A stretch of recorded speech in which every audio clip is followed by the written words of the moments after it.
Marqué là-bas, Vayetse Yaakov mi Beersheva, il est sorti Yaakov de Beersheva, Vayelech Harana, Vayivga bamakom, il est arrivé, il a trébuché dans l'endroit, Vayelech Sham ki ba Shemet, donc Vayelen Sham, il s'est endormi là-bas parce que la nuit est tombée. Vayikar meavne à Makom, il a pris des pierres de l'endroit, deuxième fois qu'on dit Makom. Vayese Merachotav, il les a mis autour de sa tête, Vayeshkav bamakom, Aou, et donc il s'est allongé à cet endroit-là. Bon, Laura Moshe Shapira, Zichron Libracha, malheureusement, il fait un très très beau shiur sur Makom. On ne va pas le faire parce qu'il faudrait faire un Shabbat 20. Mais on va essayer de réfléchir sur quelques notions et bien sûr on va élargir sur des choses qui nous concernent et au pire ça nous fera du bien. Cette notion de Makom, c'est une notion qui est très plurielle, très riche, d'accord? Et que quand on réfléchit, déjà le nom d'Akadosh Baruch Hu c'est Makom, il s'appelle Baruch HaMakom. D'accord? Après, il y a le fait que le Beth Amikdash, il s'appelle Makom. Makom Asher Yivchar Hashem, l'endroit qu'Hashem va choisir. Après, il y a aussi la notion du Makom, la plus simple, en tant que lieu géographique. Par exemple, ici, on est dans un Makom. Maintenant, le Makom, c'est l'espace que délimité dans le parterre. C'est-à-dire qu'à la mairie de Jérusalem, cet endroit-là, au cadastre, il est noté tel lot de tel endroit, c'est un makom. Maintenant, nous, on sait que le makom, il va jusque Bachamaïm. Les Roshadi Achid, ils montent jusqu'au ciel. Donc la question, elle est, est-ce que c'est le Shetar, est-ce que c'est l'espace qui est délimité au parterre, ou en réalité, c'est le volume d'air, le volume d'espace qui va du parterre jusqu'au ciel? Ça va? En tout cas, ça, c'est l'endroit physique. Après, il y a aussi l'endroit intellectuel. D'accord? Vous avez tous étudié la Torah, donc des fois vous essayez de faire rentrer un pshat dans le Tosfot qui ne rentre pas du tout, et le Rav il vous dit En makom lazé batosfot. Il n'y a pas d'espace pour ça dans le Tosfot. En français on dit il n'y a pas lieu de penser. C'est-à-dire que le Tosfot, quand il a écrit son texte, il a bien choisi les mots, il est très très médaillé, c'est un Rishon. Donc, ce qui va sortir, c'est le pshat du Tosfot. Maintenant, tu veux dire autre chose, tu veux dire ton pshat à toi, c'est une autre histoire. Mais ça ne rentre pas dans le Tosfot. Donc, Zelo nichnas batosfot, en makom leze batosfot. Maintenant, à chaque fois que quelqu'un s'exprime, il a le droit de dire c'est ça que j'ai voulu dire. Parce que c'est lui qui a créé le makom de ce qui va être le lieu du texte, le lieu du sens. Comme vous-même, vous êtes en train de m'écouter, donc vous créez un espace dans votre tête pour entendre ce que je dis. Donc il faut que vous ayez envie d'entendre, la volonté d'entendre, et moi j'ai l'envie d'enseigner. La rencontre entre les deux, elle s'appelle le limoud. Oui, mais en vérité, il dit le Maharal, ça s'appelle Ahava. Ahava, c'est Shaviut Taretzonot, c'est l'équivalence des volontés. Et c'est aussi le yeso de la communication, parce que communication, communiquer commun, comme un. Donc si on n'a rien en comme un, c'est normal qu'on ne se comprend pas. Donc vous voulez apprendre, moi je veux enseigner, nos deux volontés, elles se mélangent, et à ce moment-là, le courant passe. C'est pour ça qu'il dit le Rav Simcha Sissel, qui était très religieux, il aurait pu habiter à Ramoth, il a dit... Il faut vous détendre, c'est juste un cours, hein, c'est pas une levaya, c'est un cours, d'accord. On va rigoler un peu, c'est bien, ouais, très important. Il a dit Ikar pnimiyut divrei arav enan nishma'in ela letalmid achafetz beyoter lishmoa. L'essentialité de l'intériorité des paroles du Rav, Ikar pnimiyut divrei arav enan nishma'in, ne seront entendues que par un élève qui désire intensément les entendre. Donc il faut entendre intensément et désirer, les trois. Sinon, tu ne vas rien comprendre. Tu dis, écoute, j'ai écouté le cours, je peux même répéter ce qu'il a dit, mais la vérité, j'ai rien compris. Pourquoi? Parce que comprendre, en français, ça s'écrit comme prendre. Prendre, c'est saisir. Saisir, c'est faire un. Bon, si vous allez dire, c'est de la psycho. Non, c'est pareil dans la Torah. Parce qu'on s'est marqué Adam Yada et Rava, Adam a connu sa femme. On parle bien sûr qu'ils étaient ensemble. Alors il demande le Maharal pourquoi on a employé ce langage de Yidia, de connaissance, alors qu'en fait il a été avec elle. Il répond parce que la connaissance c'est de faire un. Donc tant que tu ne fais pas un avec la Torah, tu ne comprends rien. Ouais, tu fais pas un avec ton discours, les gens ils t'écoutent pas. Tu fais pas un avec ce que tu penses, en réalité tu ne le penses pas. Donc ça veut dire que la Yedi'a, c'est pas de déplacer des connaissances du Sefer à la tête. La Yedi'a, c'est de faire un avec ce que tu penses. Comme dans la Torah, Vayadarta ayom, va'ashevota elevavecha. Tu sais, tu connais, les gens ils connaissent. Oui, ils savent que la colère c'est grave, mais ils n'arrivent pas à se retenir. Ils savent qu'ils sont en train de détruire leur couple avec ou leurs enfants avec leur caractère hystérique, mais ils n'arrivent pas, c'est plus fort qu'eux. Donc à quoi elle sert la Yedi'a? Maintenant, quelle différence entre quelqu'un qui sait et qui n'applique pas, ou quelqu'un qui ne sait pas? À la limite, tu te dis peut-être qu'il valait mieux qu'il ne sache pas, au moins il est choqué. Pourquoi? Parce qu'il n'a pas fait le travail de Hashaval Alev. Hashaval Alev, ça veut dire que tu es devenu ce que tu as appris. Comme la définition du bitachon d'après le Chazon Ish, c'est quoi la différence entre la Emouna et le bitachon? Eh bien la Emouna, c'est de croire, mais le bitachon, c'est de vivre en fonction de ta croyance. Maintenant, si toi tu dis, Behemet, ani ma'amin, she'akol taloui b'Hashem, mais dès qu'il te manque 100 shekels, tu fais une crise de nerfs. Donc, où ils sont les 84 Sfarim que tu as étudiés sur le bitachon? Ils sont dans le Sefer. Donc la bibliothèque, elle va aller au Lamaba, elle. Mais c'est pas encore pénétré chez toi.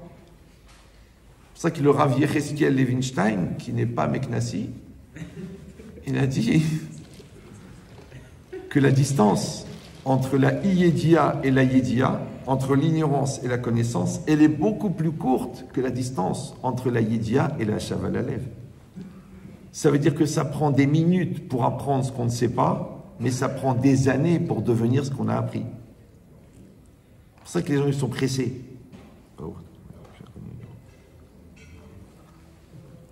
Voyez-moi par exemple, sans aucune fausse modestie, qui ne suis pas totalement débile, puisque je prépare une conférence de 2 heures en 17 secondes, et les gens qui l'écoutent, ils ont mal à la tête pendant 6 mois. Mais j'ai travaillé personnellement sur la colère pendant 10 ans. Je ne sais pas si vous comprenez. C'est énorme, 10 ans. Oui, c'est long. On peut faire beaucoup de choses en 10 ans. L'autre jour, j'ai rencontré un Avrech, un Beit Vegan. Il m'a dit, Rabbi Chetri, je voulais vous dire, maintenant je l'ai vu une fois, je ne l'ai pas revu de ma vie. Il me voit, il me dit, voilà, je voulais vous remercier parce qu'il y a 15 ans, vous m'avez parlé pendant 15 minutes. Moi, j'avais fait 1 an d'Yeshiva, je voulais arrêter. Vous m'avez parlé pendant 15 minutes. Et bien, au Hachem, ça fait 15 ans que j'étudie. Je dis, j'aurais su, je t'aurais parlé 25 minutes.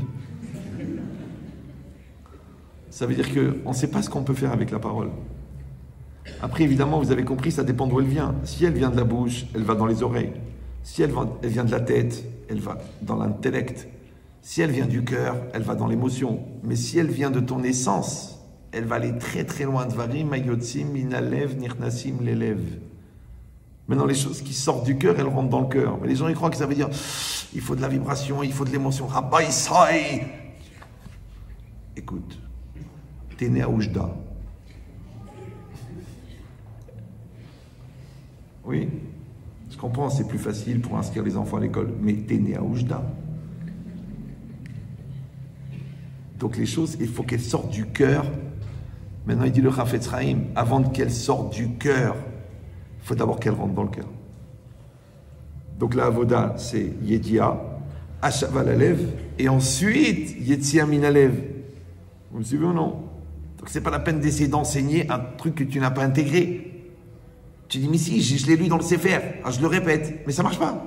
C'est pas la peine de demander à tes enfants des choses que toi-même tu fais le contraire, ça marche pas. Tu dis, mais enfin c'est marqué, c'est les Sfarim, c'est la halakha, mais laisse tomber, toi tu l'as pas intégré. C'est une Gemara, la Gemara dans Kiddushin elle dit que Arav Shema Halal Kevodo, Kevodo Machoul. Oui, c'est un Rav, il est mochel sur son kavod, on ne se lève pas devant lui, c'est pas grave, il s'en fiche, c'est pas grave. Alors la Gemara dit, mais je comprends pas comment est-ce qu'il peut être mochel sur son kavod, mais c'est pas son kavod à lui, c'est le kavod de la Torah. Qu'est-ce qui est pour la Gemara? Torah d'Ilé. Sa Torah à lui. C'est quoi sa Torah à lui?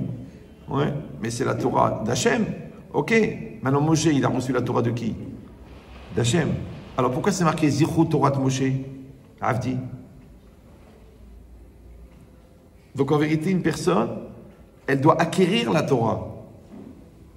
C'est pour ça qu'on dit, un Chacham, quand on l'enterre, on devrait enterrer un Sefer Torah avec lui. Pourquoi? Parce que qui aime Zemashukatouf Bazé, celui-là, il a accompli ce qui est écrit là-dedans. En vérité, le Chacham, c'est un Sefer Torah vivant. Vous savez qu'à Brisk, à l'époque, ouais, au lieu de prendre le Sefer Torah, il prenait le Rav. Il portait le Rav. Bon, il était petit, hein. Oh. Il se passait le Rav. Tu dis, mais ça n'a aucun sens, c'est complètement débile, c'est le culte de la personnalité, c'est à la limite de l'idolâtrie. Mais non, Béhémet, ouais. S'il n'y a pas le Rav, tu comprends rien. Moi, je parle pas de moi, je suis un animateur. Mais les vrais rabbanim, ouais, que tu dis, mais c'est vrai que tu comprends rien. Parce que Rabotaï, la Torah chez Béalpé, c'est le Rav. Donc si tu n'as pas la lumière, tu comprends rien. Donc c'est normal que tu fasses le kavod. Ben, de la même manière, la personne, elle veut apprendre, il faut que ça rentre dans son cœur. Le Rav, il a fait le travail. Pourquoi? Parce que qu'est-ce qui empêche la Torah de rentrer dans le cœur? Le moy, le moi.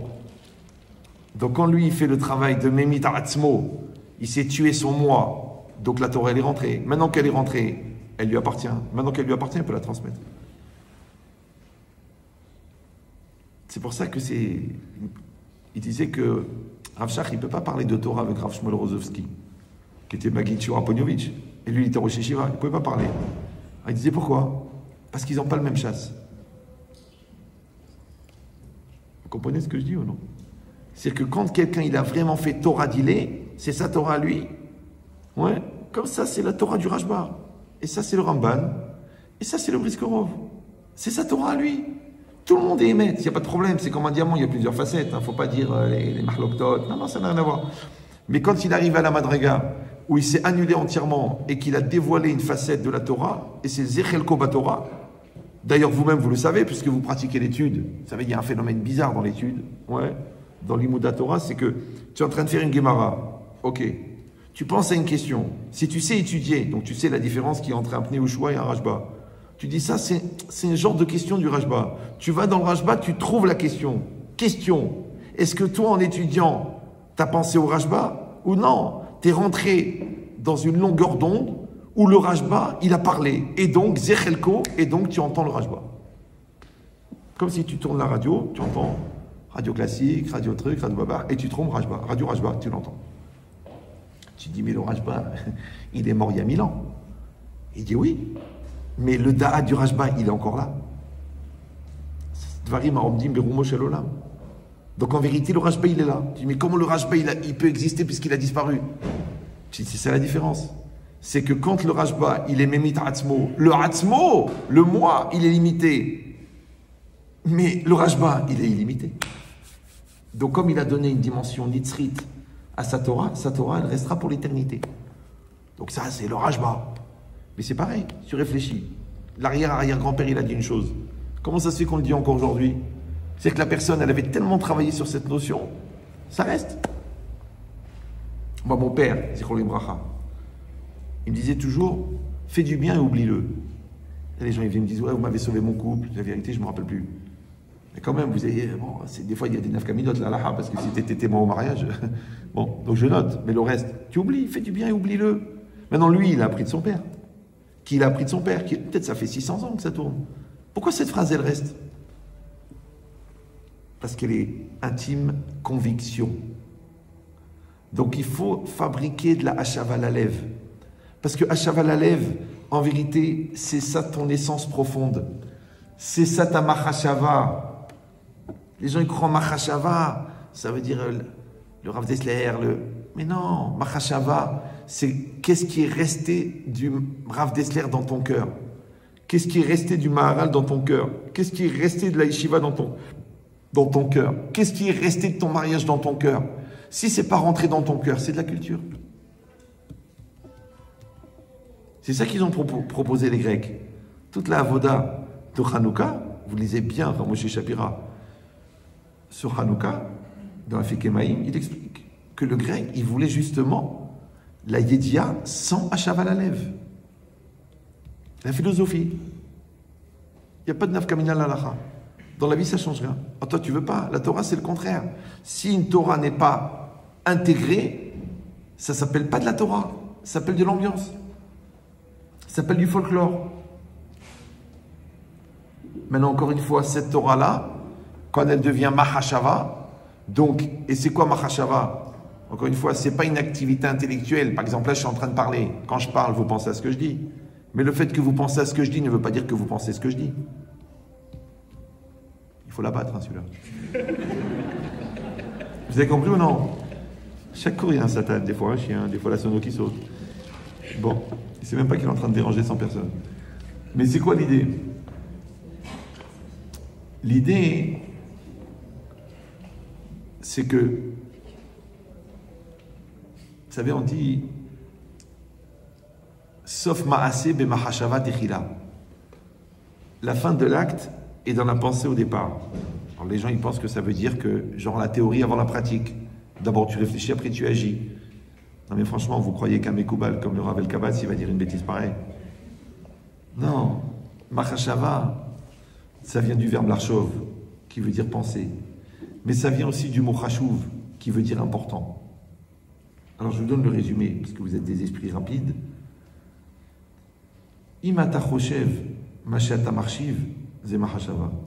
Aval imata marshiv mashata choshev ze gava. Et on a juste inversé les mots. Oui. C'est-à-dire que toi, tu dois être choshev ce que tu es marshiv. Ça veut dire que tu es marshiv la Torah. Donc tu penses ce que tu es marshiv. Ça c'est une mahashava. Et la mahashava, elle arrive le marassé. Parce que la hashgacha, l'intervention divine, tes enfants, ton couple, ta vie, la réalité, elle n'est pas en fonction de ce que tu crois penser, elle n'est pas en fonction de ce que tu voudrais penser, elle n'est pas en fonction de ce que les gens croient que tu penses, elle est en fonction de ce que tu penses. Et encore une fois, pas ce à quoi tu penses, ce que tu penses vraiment. Maintenant, tout ce qu'on fait dans sa vie, c'est pour fabriquer de la mahashava hazaka.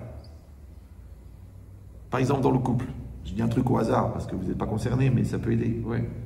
Tout ce qu'on fait ensemble, le chesed, la karatatov, la finesse, la gentillesse, la douceur, c'est pour quoi faire? C'est pour faire rentrer le conjoint dans le cœur. C'est ça, Hava. Ce qui fait que quand le Satan il va venir, il va dire contrariété, nervosité, lourdeur, inconnu, malentendu. Tu vas dire, j'ai le contrepoids, j'ai la metsiout de ma femme dans mon cœur, j'ai la metsiout de mon mari dans mon cœur. Si je ne l'ai pas fait, donc encore on est marié, puisqu'on n'est toujours pas commun. La mitzvah c'est pareil. Pourquoi on fait les mitzvot? Pourquoi faire? Je dis, écoute, c'est Hayab, il a Torah. Mais JG, c'est-à-dire jeune jbeb, ouais. Il dit Rav Yerucham Halevi, on fait les mitzvot pour créer une metsiout Hashem belibo shel adam. Il faut que tu crées une réalité de Dieu dans ton cœur. Donc tu mets les téphilines avec tes bras pour que les téphilines rentrent dans ton cœur. Quand les gens me disent, vous savez, j'ai oublié de mettre les téphilines. Est-ce que tu es parti sans pantalon au travail? Donc tu fais rentrer les téphilines dans ton cœur à force de les mettre. Mais quand tu les mets, les Shem Shamaïm, selon l'Alacha, par amour de Dieu, et que tu es content de le faire, ça y est, les téphilines sont dans ton cœur. Après, tu fais la même chose avec les 613 mitzvot. Ça va? Maintenant, je vous dis une chose, ne le prenez pas mal. Le cœur, vous avez compris, c'est pas les émotions. Ouais, le cœur, c'est le centre de l'homme. Toujours Rav Dessler, il dit Alev ou Ametsiout. Le cœur, c'est la réalité. C'est ce que tu es vraiment. C'est pas ce que tu crois et ce que tu montres. C'est ce que tu es. Donc, c'est le centre intérieur profond. Ça s'appelle, le Maharal, il dit Alev ou Merkaz Adam. C'est le centre de l'homme. Akol Nove'am et Alev. Tout vient du cœur. Donc quand la Torah elle te dit va hashevota el levavecha, donc un acte extérieur, une connaissance extérieure, tu vas faire tout le malach pour la faire rentrer dans ton cœur. Maintenant, elle est rentrée. C'est ça, veiten einav velibo liot metzer alehem. Il a fait rentrer la souffrance de ses frères dans son cœur. Il a fait rentrer la Torah dans son cœur. J'ai entendu il n'y a pas très longtemps une histoire avec Rav Rebibo, Zichron Libracha. Vous avez entendu parler de lui. C'était un chacham incroyable. Le Rav, il a raconté, quand il était bacho, Mais il a dit à la personne, ne le raconte pas, jusqu'à ce que je meure. Et quand il est niftar, la personne l'a raconté. Il était à côté de Bâle, là, je ne me rappelle plus comment ça s'appelle. Bon, il était dans une yeshiva. Saint-Louis. Et il avait un problème avec un Tosfot. Et il ne comprenait pas le marcha. Ouais.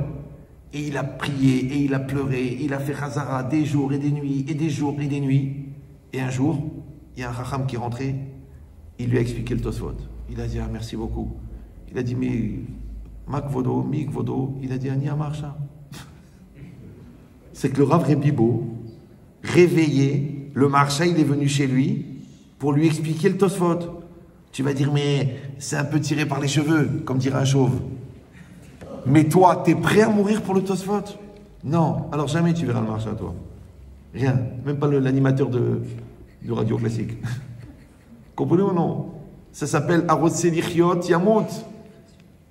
Celui qui veut vivre, il va mourir. Maintenant, comme il est mort pour la Torah elle va faire des miracles qui ne sont pas normaux. Il n'y a aucune rationalité là-dedans. Mais non, vous n'êtes pas obligé d'être ma'amine. C'est pour ça qu'on prend des antiseptiques. C'est fait pour ça, pour les sceptiques. Ouais. Mais il faut avoir cette émouna. Ça existe. Que les gens, ils prient, ils entendent. Comme toi, tu pries pour la parnassa. Des fois, tu pries pour rien. Tu dis, ah mince, où je vais me garer? Paf, il y a une place qui vient. Mais en vérité, tu as pris un poton là-bas, c'est dommage. Fallait demander ma chère. Donc, ou l'amour de ta belle-mère. Enfin, un truc impossible, d'accord? Donc, c'est quoi l'idée? C'est que toi, qu'est-ce que tu fais en vérité? Tu pratiques la Torah pour qu'elle rentre dans ton cœur. Tu pratiques ton couple pour qu'il rentre dans ton cœur. Tu pratiques tes enfants pour qu'ils rentrent dans ton cœur. Tu pratiques ta pensée pour qu'elle rentre dans ton cœur. Et si vous allez dire, mais qu'est-ce que ça change? Je vais dire ce que ça change. Premièrement, tous les Rosh Hashanah, tu n'es pas jugé sur tes actes. Tu es jugé sur le Roshem de tes actes dans ton cœur. Donc, Rabotai, s'il n'y a pas de Roshem, ça va être vite fait le jugement. C'est ça. Ouais. Parce que c'est ça aussi la Teshuvah. C'est quoi la Teshuvah? La Teshuvah, c'est pas seulement que quand tu as fait une Avera, tu dois faire Teshuvah. C'est aussi que de la chouve, de revenir à Hachem, même sans Avera. Comme ça, il explique le Mashgar de l'écoute, je ne me rappelle plus comment il s'appelle. Kobet Sichot, comment il s'appelle? Kobet Sichot. Voilà. Comment il s'appelle? Wartzvogel. Voilà. Très très beau chiot. J'ai repris d'ailleurs. Je n'ai pas payé les royalties, la vérité. Ça s'appelle Teshuvah sans faute.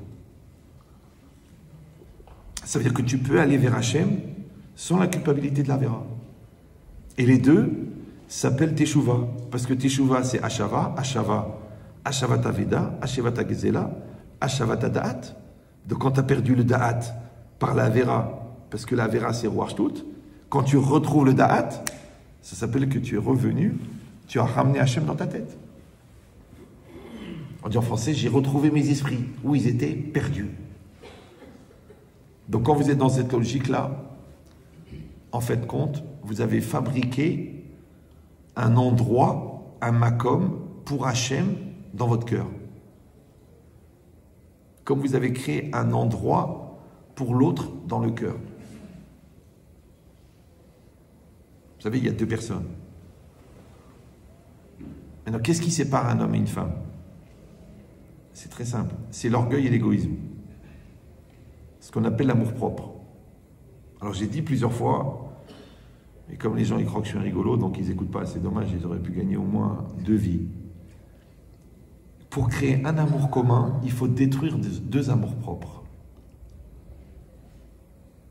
Les gens disent, non, moi je ne veux pas changer, je suis comme je suis, c'est à elle de m'aimer comme je suis. Mon père, il n'a jamais changé. Ok, mais ta mère s'est pendue, c'est vrai. Mais Rabotai, c'est quoi le mariage? De vous à moi, allez, on va parler sérieusement. Le mariage, c'est pas d'être ensemble, c'est pas de faire des bébés, c'est pas d'un chéquier en commun. Le mariage, c'est que moi j'ai changé pour toi et toi tu as changé pour moi. Sinon, en quoi on est marié? Marié des couleurs. Vous prenez du bleu et du jaune, vous mariez les couleurs, ça fait quoi? Blainara. Oui, ça fait vert. Vous prenez de la farine et de l'eau, vous mélangez, ça fait quoi? Ça fait de la pâte. Vous allez dire, bon, c'est évident, c'est pas la peine de venir de France pour nous dire des choses comme ça. Mais vous croyez que je suis en train de vous parler de la farine et de l'eau, moi? J'ai arrêté de parler au premier degré à 9 ans et demi. Vous croyez qu'à 61 ans, je suis en train de vous dire qu'il faut mélanger de l'eau et de la farine pour faire de la pâte? Franchement, j'ai une tête de mal. Tu mélanges l'eau et la farine. Donc toi, tu es la farine, elle, c'est l'eau. Vous mélangez les deux. Maintenant, quel est le yesod du pain? C'est que l'eau a disparu dans la pâte. Et la farine aussi. Donc imagine, on fait un business tous les deux. Moi, j'amène de la farine de très haute qualité. Toi, tu amènes une eau, l'eau des viandes pure. Et on fait, tiens, on va faire des chalotes, on va les vendre à Ramoth. 200 kilos. Allez, on met ça et on met tout. Et quand on est bien dans le pétrin, on se prend la tête tous les deux. Allez, j'en ai marre de toi. Rends-moi l'eau. Ah, je peux pas. Eh bien, reprends ta farine. Impossible. Vous pouvez m'expliquer comment ils font les gens pour divorcer? Ils ne sont pas mélangés. Surtout, ils ne sont pas transformés. Ce que tu dois te transformer pour ta femme. C'est ça la voda. Vous savez que l'homme au départ, il est bisexe dans le fœtus. Vous savez ça? Après, il devient un homme. La femme, elle est bisexe. Après, elle devient une femme. Donc en vérité, la femme, en vérité, c'est quoi? C'est un homme incomplet. Et l'homme, c'est une femme incomplète. Maintenant, pourquoi on lui envoie une femme? Pour que lui, il va se sensibiliser aux attentes de sa femme, et en même temps, psychologiquement, il va compléter ce qui lui manque de féminin grâce au fait qu'il épouse une femme qui a des besoins féminins. Ça va toujours. Pareil, la femme, elle est éduquée féminin, mais il lui manque le masculin. Parce qu'on l'a éduquée comme une fille. Donc maintenant, on lui dit, écoute ma fille, 3 lessives par jour, 3 repas par jour, les dictées, le rendez-vous, le baba, elle devait s'organiser, elle qui était tête en l'air, en train d'écrire des poèmes, elle se retrouve avec une usine à gérer, avec 14 ouvriers et 17 responsabilités et un mari exigeant. Donc elle, en vérité, qu'est-ce qu'elle est en train de faire? Elle est en train de compléter le côté masculin qui avait été atrophié par l'éducation féminine. Donc elle devient complète, lui devient complet. Mais ça marche. Si je change grâce à l'autre. C'est un peu la problématique, c'est que dans le couple, il faut être professeur et élève. Et ce n'est pas les mêmes qualités du tout. Est-ce que tu es prêt à apprendre? Maintenant, encore une fois, la seule manière de rapprocher deux choses, c'est d'enlever ce qui sépare. Qu'est-ce qui sépare? L'orgueil et l'égoïsme. Donc pour enlever l'égoïsme, la Torah, elle a dit le chesed.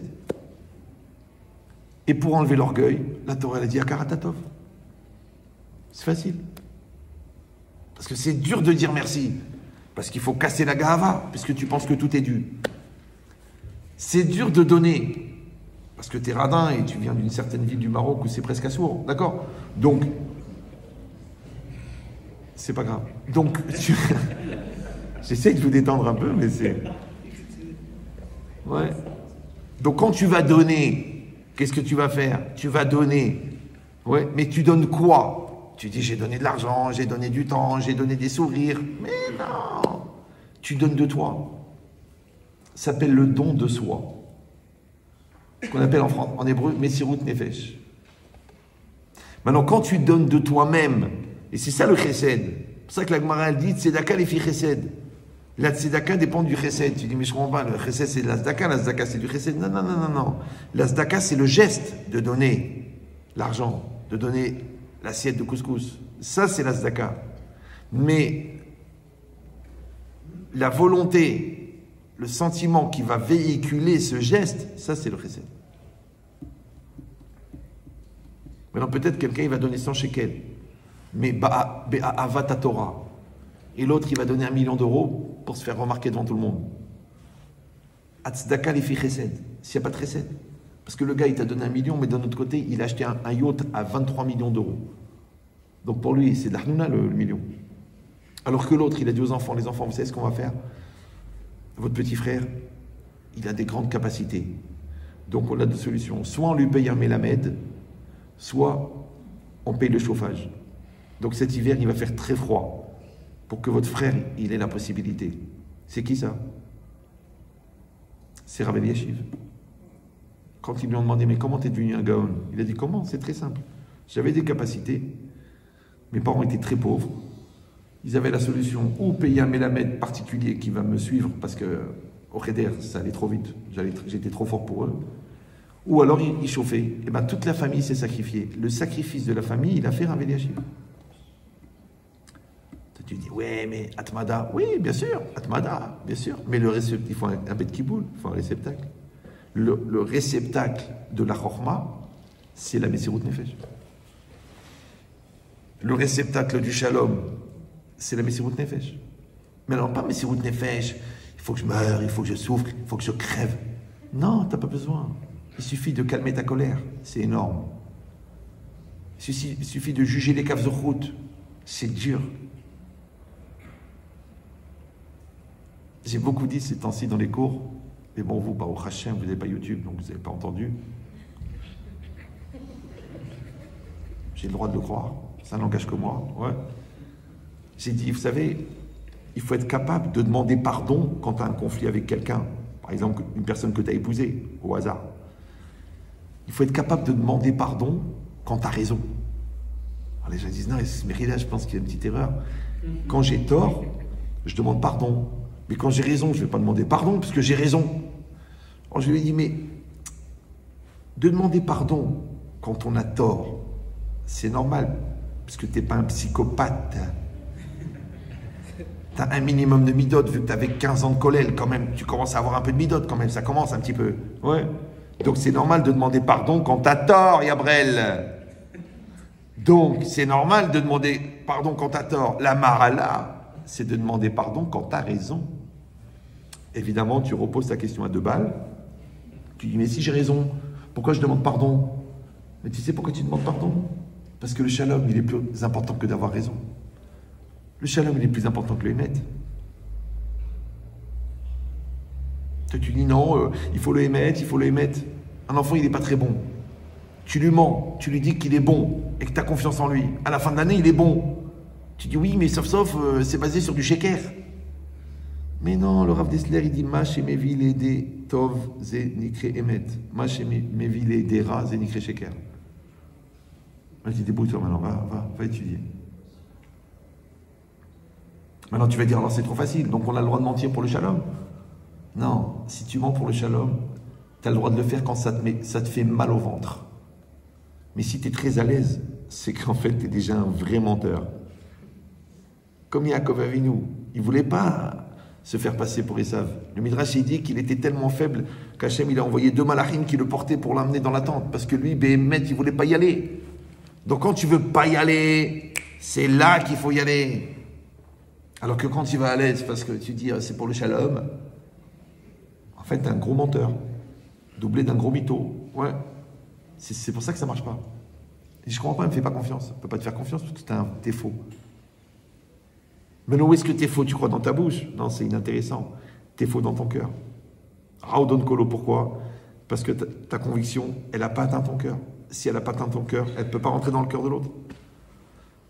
Donc c'est parce que tu as créé le makom du émet dans ton cœur. C'est pareil. On a dit que ce qui nous sépare, c'est l'orgueil et l'égoïsme. Donc qu'est-ce que tu vas faire? Toi, tu vas donner un cadeau. Tu donnes. Donc tu prends de toi. Parce que ça, tu aurais pu te faire un kiff. Et tu as dit non, c'est pour ma femme, c'est pour mon mari. Donc tu prends de toi. Ça s'appelle le don de soi. Maintenant, écoute bien. Le vide de toi que tu as fait en toi en donnant à l'autre, quand l'autre va réagir et il va faire un vide en elle de dire merci. Donc elle va creuser, elle va piocher dans sa gava pour dire merci. Et toi, tu as cassé ton égoïsme pour donner. Maintenant, le vide que toi, tu as créé pour accueillir son moi, et elle, le vide qu'elle a créé chez elle pour accueillir ton moi. Donc maintenant, toi, tu es chez elle et elle, elle est chez toi. Ça va? Donc toi, tu es déçu de cet enfant et il t'énerve. Ça doit être une marque allemande. Bon, il a sauté. C'est pas grave, vous écoutez? Vous êtes concentrés? Je vous donne le secret. Les gens qui s'écoutent s'entendent. Les gens qui ne s'écoutent pas, ils ne s'entendent pas. Maintenant, ils croient qu'ils ont des problèmes d'oreille. Non, c'est qu'ils ne s'écoutent pas. Donc si vous écoutez bien, vous allez voir que vous allez entendre. Parce que moi, ce qui m'intéresse, c'est pas que vous entendiez ce que je dis, c'est que vous entendiez ce que je veux dire. Et ce que je veux dire, je ne l'ai pas dit. Mais je l'ai pensé très fort. Ça va? Donc cette idée-là, où toi, tu crées un espace en toi pour que l'autre rentre. Donc maintenant, toi, tu es lié, écoute bien, au moi de ta femme qui est en toi, et elle est liée à ton moi qui est en elle. C'est ça l'amour. C'est ça la hava, c'est ça Echad. Mais les gens, qu'est-ce qu'ils font?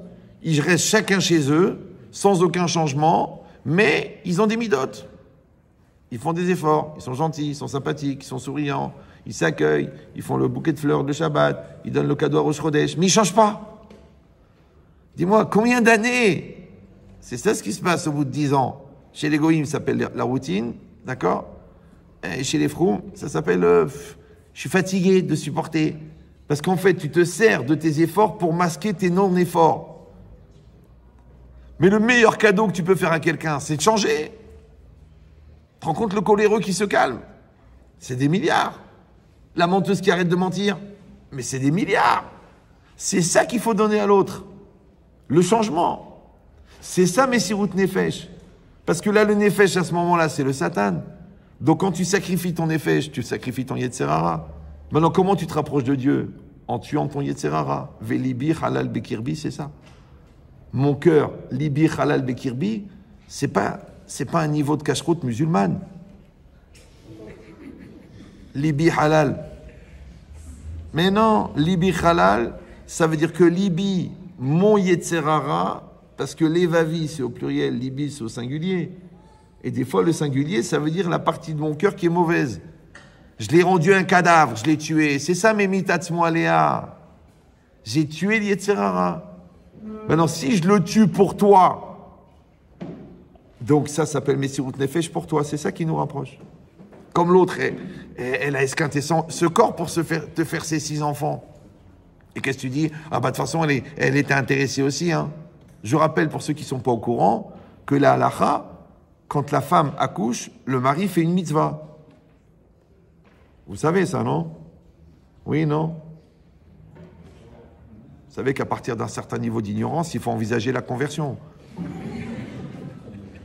Donc la femme, elle tombe enceinte, elle a la nausée, elle a envie de vomir, elle prend 20 kilos, elle a mal partout, elle a le dos cassé, elle perd les dents, elle a la peau qui se déforme, pour que monsieur, il frime à la synagogue, c'est un garçon. C'est extraordinaire. Toi, ferme-la, de toute façon, t'as que des filles. D'accord? Donc, ça veut dire que quand la femme, elle accouche, tu viens de contracter une dette de simcha, de gentillesse, de douceur et de remerciement pratiquement infini. Alors, si elle a accouché 2 fois, t'as pris 2 fois perpète. C'est pour ça que j'arrive pas à comprendre comment les gens ils peuvent mal parler à leur femme. Mais c'est ton avenir. Et lui, c'est pareil, maintenant, il travaille toute la journée. Il étudie toute la journée. Fait le kavod. Non, il m'énerve, il me saoule, il me casse la tête. Ah, je vais le faire truquer, je vais l'embêter, je vais... Akaratatov. Même un goy qui te tient la porte, tu lui dis merci. L'autre, il étudie depuis 20 ans pour ta neshama, et toi, tu fais la gueule. Mais alors, c'est pas le principe seulement que ça se fait ou ça se fait pas. C'est que c'est ça qui nous rapproche. Puisqu'on a dit qu'il y a Chesed d'un côté, Akaratatov de l'autre. Et qu'est-ce qu'il dit Rav Dessler? Chesed ve Akaratatov, c'est Ava. Allez, va te casser la tête maintenant. Mais on a dit que Ava, c'est Shaviut Aretzonot, c'est l'équivalence des volontés. Mais c'est normal, parce que c'est la volonté de donner et la volonté de dire merci qui se rencontrent. Donc en fait, le Chesed et l'Akaratatov, c'est juste un prétexte pour fabriquer une volonté commune. Ça va? C'est comme tout ce que tu fais pour tes enfants. C'est un prétexte pour faire du chinour. Parce que qu'est-ce que tu t'en fiches qui se couche à telle heure et qui mange équilibré, qui va à la yeshiva, qui ne revient pas? Ce que tu veux, c'est qu'à la choupa, ça soit un sadique. Donc tout ce que tu vas faire, tous les gestes que tu vas faire, toutes les discussions, les remontrances, les prières, que toi-même tu deviens une veilleuse tellement tu brûles de trouver des solutions. Tout ça, c'est du chinour. Parce qu'encore une fois, il y a ce que tu fais et il y a ce que tu deviens. C'est quelle est la différence entre l'élevage et l'éducation? Comment vous savez si vous êtes en train d'élever vos enfants ou en train de les éduquer? À long terme ou à court terme? Non, c'était pas une question. C'est une formulation interrogative qui vous invite à écouter ma réponse. Voilà. Ça s'appelle la formule marocaine du dialogue. C'est comme les avions, il n'y a pas de marche arrière. Ouais. Non, j'ai rien contre les Marocains. Je suis marocain. Mais je me soigne. D'accord. Non, je rigole, c'est rien, c'est pour mettre un peu d'épices. De quoi je parlais? Ah oui, donc la différence entre l'éducation et l'élevage. Regardez par exemple, l'éleveur de poules, il a élevé des milliers de poulets, donc il devrait avoir un doctorat de pédagogie. Il aurait dû augmenter son QI de manière incroyable. Non. C'est quoi le QI de l'éleveur de poulets? QI. Il n'a pas de cerveau, c'est un oiseau. Par contre, celui qui éduque l'enfant, tu sais comment il sait qu'il éduque? Parce qu'il s'éduque en même temps qu'il éduque. Donc si tu changes pour tes enfants, ça veut dire que tu es en train de les éduquer. Parce que pour éduquer l'enfant qui est devant toi, tu es obligé d'éduquer l'enfant qui est en toi. Et tu vas me dire, bon, c'est une jolie formule. Mais non, c'est encore pire. Une fois, quelqu'un m'a dit, mais Rabbi Chetrit, franchement, vous êtes quelqu'un de Sikhli, vous croyez au Gilgoul? Je dis, bien sûr. Je dis, quand ton fils, il te demande de l'aider en maths, en CM2, et que toi, tu n'avais rien fait en CM2, tu n'es pas en train de faire le Gilgoul de ton CM2? Quand ta fille, elle a un problème de sniout, et toi, tu essaies de la convaincre de l'importance de la sniout, tu n'es pas en train d'être méchaper les avérotes que tu as fait dans la sniout quand tu étais jeune? Dont elle a hérité génétiquement parce que Ikar Azera Mahashava. Et que toi, ça se représente devant toi parce que Ena Tshuva Shlema, jusqu'à ce que tu te retrouves dans la même situation. Mais c'est pas obligé que ça se fasse avec quelqu'un d'autre, ça peut être avec quelqu'un de ta famille. Donc quand elle vient chez toi et que toi, tu dois l'aider, en fin de compte, tu essaies de l'aider à régler des problèmes dont elle a hérité de toi. Après, ils se demandent, je suis choqué, mon fils, ma fille, mais pourquoi le bon Dieu, il arrive chez toi? Pourquoi elle arrive chez toi? Ça veut dire que c'est une deuxième chance de régler le problème. C'est pour ça que le Khatam Sofer, il dit, si quelqu'un, il n'a pas Avat Torah, il ne doit pas enseigner à ses enfants. Parce qu'il va s'énerver, il va crier. Ouais, en fait, il projette la remma qu'il a dans l'étude. Il vaut mieux qu'il donne à quelqu'un qui paye, quelqu'un qui a Avat Torah, même s'il est moins Chacham que lui, pour que l'enfant, il apprenne à Avat Torah. Alors que si lui, il s'énerve, je comprends rien, tu connais rien, de toute façon, qu'est-ce que tu fais à l'école, j'en ai marre de payer pour rien. Toi, celui-là, bah, s'il finit pas avec une Goya, t'as de la chance. Donc, est-ce que... Ça va? Susceptible, hein, quand même. Hein.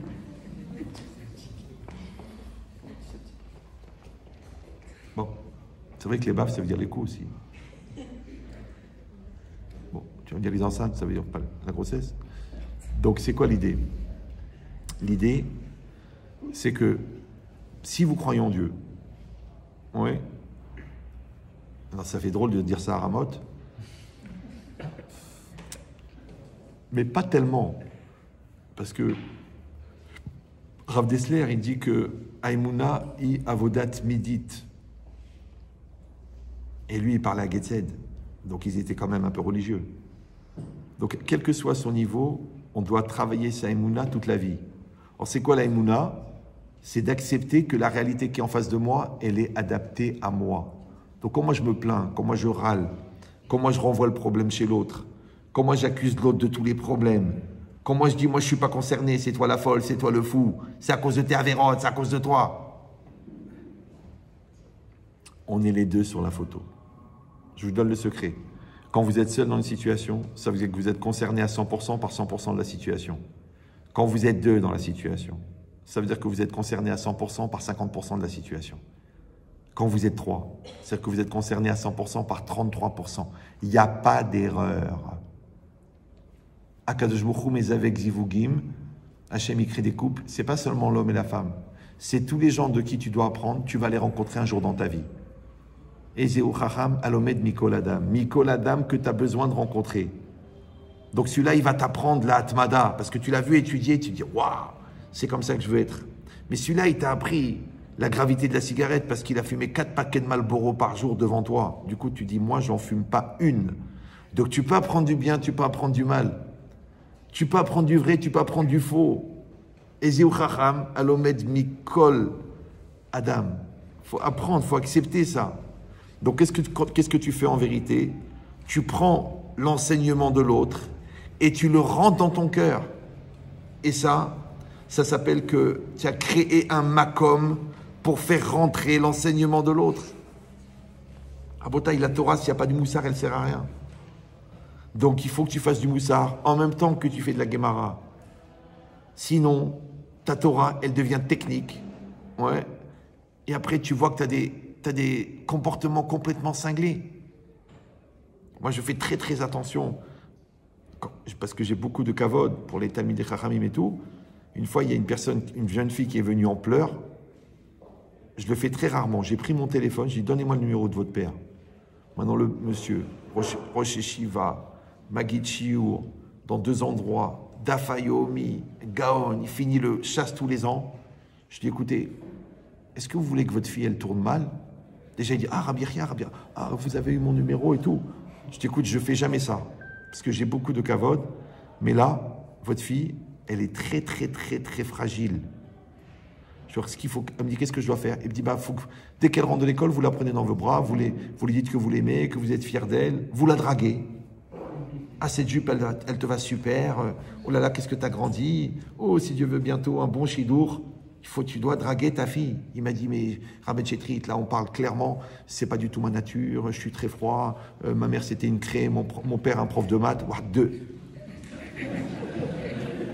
de sécheresse. Je lui ai parlé carrément, je lui ai dit, écoutez-moi bien, si vous ne lui donnez pas la tendresse cachère, elle va aller chercher la tendresse taref. Il a eu peur. Il m'a dit, mais ça va être dur. C'est normal que ça va être dur, parce que c'est ton tikkun. Parce que toi, tu as été élevé dans la froideur. Donc, il faut que tu te violes pour le prendre dans tes bras. Et tu casses cette mauvaise mida de froideur. Et tu lui dis que tu l'aimes. Mais il me dit, même ma femme, j'arrive pas à lui dire. Je dis, bon, viens, on va préparer le guet, parce que là, ça devient sérieux. Mais c'est ça, le shvirat hamidot. Il faut casser. C'est impossible autrement. Moi, quand j'étais jeune, j'étais très, très, très, très cartésien. Très cérébral. Du coup, j'avais un mauvais rapport avec les gens, mais j'étais limite laxatif. Ça veut dire que j'ai généré chez les gens un transit rapide. Qu'est-ce que j'ai fait? J'ai dit, allez, je vais travailler. La bonté, la gentillesse, la douceur. Donc, j'allais chez des gens, je leur faisais des services. J'appliquais le chesed et je les écoutais. Bien que je disais, je vais me taper la tête contre le mur tellement il est khmar, mais c'est pas grave. Maintenant, aujourd'hui, vous voyez, je suis un peu sociable comme gars. Mais c'est des années. Pourquoi? Parce que la Gemara, elle dit que Mishi Lomet Torah Balaïla Boshrim Alav Chut Shel Chesed. Celui qui étudie la Torah la nuit, on lui envoie un rayon de bonté. Ouais. Le Rav Eman, à l'époque, il avait expliqué, il avait dit, celui qui étudie la nuit, ça veut dire qu'il étudie le jour. Donc il étudie jour et nuit. Comme il étudie jour et nuit, le Ikar pour lui, c'est la Torah. Donc, malheureusement, par compensation, il va avoir une vie sociable zéro. Donc il sera très jeteur avec les gens, très, très basant, très zappant. Il n'a pas le temps. Donc, il va devenir dangereux. Parce que quand tu développes ton intelligence, mais tu ne développes pas ton chesed, le jour où tu utilises ton intelligence pour faire mal, ça fait très mal. Oui. Ça peut faire... Moi j'ai un cours à Dibourg. J'avais des gens, au début, quand j'ai commencé, ils faisaient des crises d'épilepsie pendant le cours. Mais moi, je ne comprenais pas, parce que j'allais trop loin. Je poussais trop fort. Alors, dans le bien, c'était bien, parce que les gens, au bout de 2 cours, ils partaient à l'Yeshiva. Dans le mal, c'était mauvais, parce que les gens, ils s'évanouissaient de violence. Parce que j'étais trop cash. Il faut mettre du lubrifiant, il faut adoucir, il faut arranger, à la limite, je m'excuse pour ceux que ça va choquer, mais il faut être humain. Mais quand tu as une fusée, tu n'as pas le temps de t'arranger avec des détails de DRS, mais sans aucune comparaison possible. Quand Rabbi Shimon Bar Yochai est sorti de la caverne, il a vu un monsieur qui étudie pas la Torah, il a regardé, il est mort. Hachem, il a dit quoi? Tu es sorti pour détruire le monde. Donc tu es obligé de créer ce qu'on appelle les midotes compensatrices. Donc s'il fait très intelligent, il faut développer le chesed. Ouais, si tu es très rapide, il faut apprendre la patience. Si tu juges durement, il faut apprendre le lekafsrout. Donc c'est la pratique du compensatoire qui crée l'équilibre. Donc qu'est-ce qu'il fait Hachem? Il t'envoie des gens qui vont t'aider à faire la compensatoire. Donc le nerveux, très nerveux, très très nerveux, on lui envoie des blatas, des Allah, des relous. Tu dis c'est pas possible, ça fait 8 fois que tu lui expliques. Michel Arav, il m'efchar, tu dis 2 minutes, je vais là-bas, je meurs et je reviens. Des fois tu fais un cours d'1h30 sur le respect de soi, ils sortent à la fin du cours, Rabbi Chetrit, ok, bravo, kol hakavod, c'est magnifique. Bon, mais qu'est-ce que c'est le respect de soi?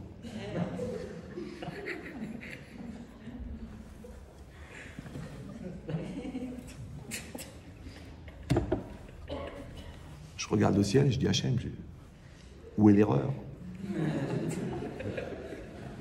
C'est vrai.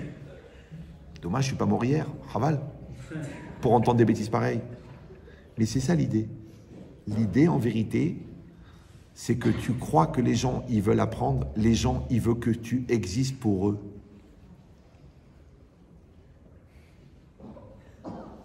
Mais apprendre, c'est le rôle de chacun. Pour l'autre. Mais exister, c'est le rôle de chacun pour soi.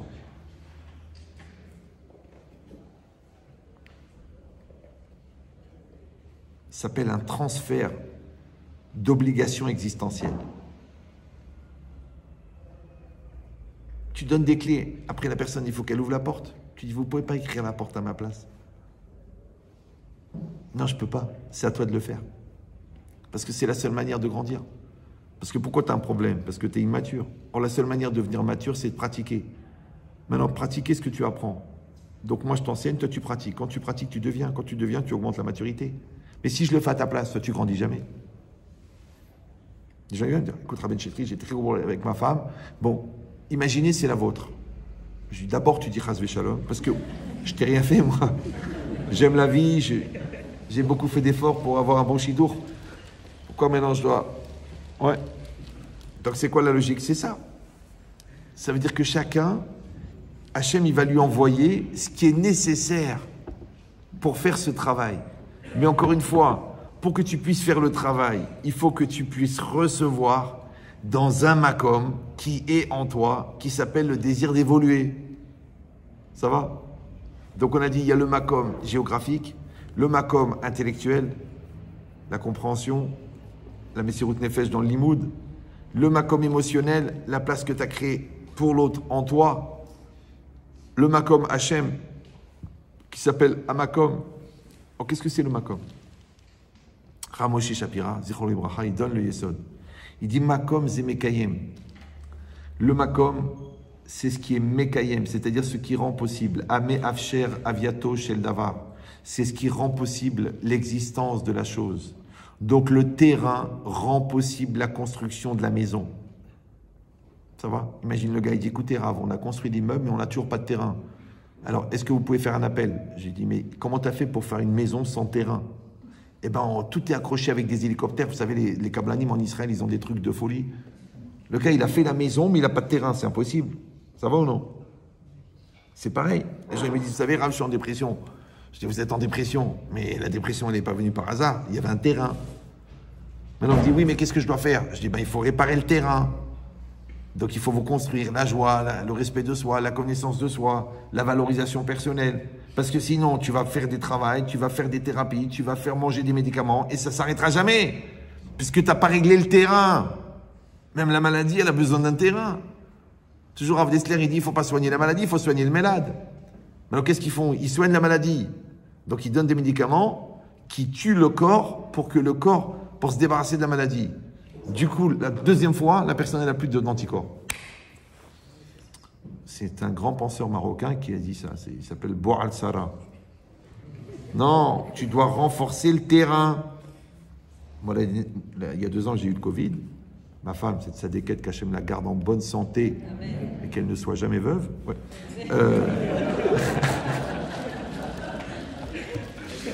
Ça, c'est un Gerbien qui me l'a appris, celle-là. Elle est jolie.